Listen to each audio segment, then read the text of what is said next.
Alright, today's video we're going to talk about loss. We're going to define what it is, what it isn't, and I find that helps us find our way through to our new normal. So what is loss? Loss is defined as money lost by an organization. Nope, that's wrong definition. We're looking at the feeling of grief when deprived of someone or something of value. Something you love. So, what can we lose? What can we lose? We can lose our keys. We can lose our dogs. We can lose our way. Some people lose their minds. It's a pretty rough thing to lose. Some people lose their cars. Some people lose their houses. For Christ's sake, that's pretty rough. You can lose your wife. You lose your husband. Some people lose their parents. In the timeline's right, you'll live long enough to see your parents go. Hopefully you're not a parent that sees your child go. And my grandma got to see one of her grandchildren go. So that's got to be pretty shitty.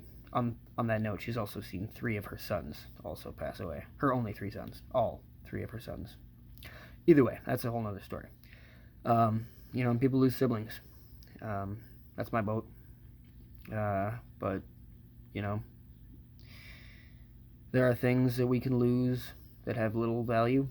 Like, I've lost countless things. Some things come back. I've got this doll that I sleep with. It's a band, one of my favorite bands. I got some merchandise from them when I was 15 years old for my mom.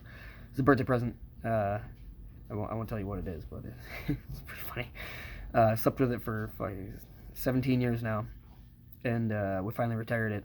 It sleeps above the bed because it's in such bad shape. But I've lost it in Chicago, and they found it, and they're like, what the fuck is this thing that looks like a doll? And my mom's like, oh my god, my son's gonna be like super happy that you found that shit, and you brought it back. Like, they sent it back. And then the second time I lost it was in Vegas. I was on my honeymoon. I got married in Vegas, and it was like a married honeymoon thing.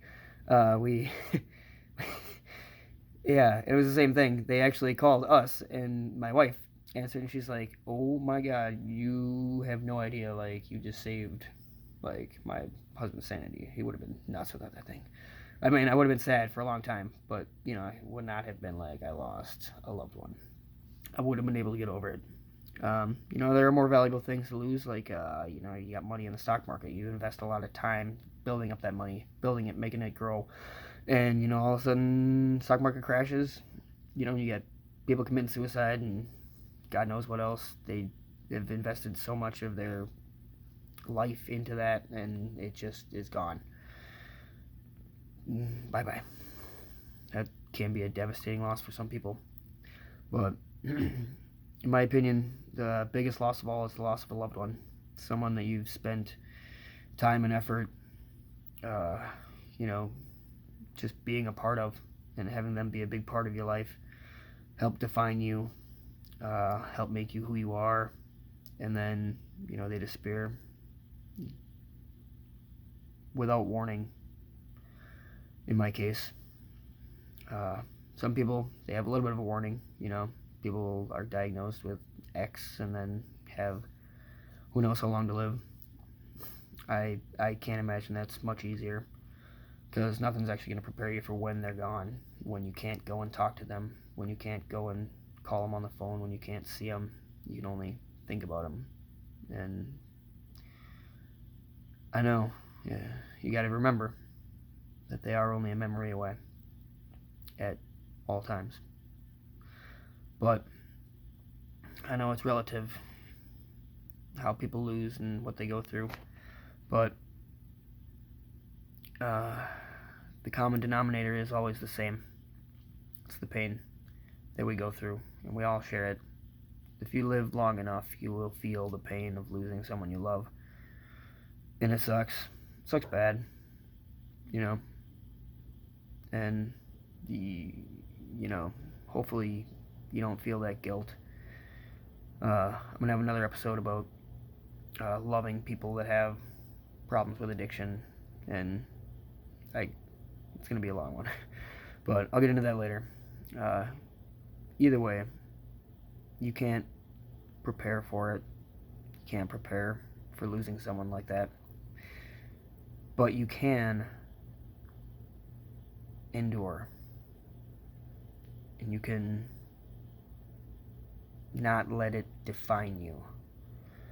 And I want that to be my message throughout all of these, that just because you've gone through something that was life-changing, altering, threatening, you name it, that you can survive and you can still live a full and happy life. For all the people that have watched this all the way to the end, I'm talking to you. It's okay to want to get back to normal. It's okay to want to live a normal life. It's okay to want to do things for yourself. It's okay. And just keep the people that you love in your memory and never let them go, because that's all, most of the time, that's all we've got of them. But yeah, that's my message.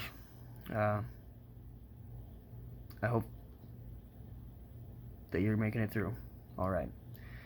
But until next time, keep your chin up.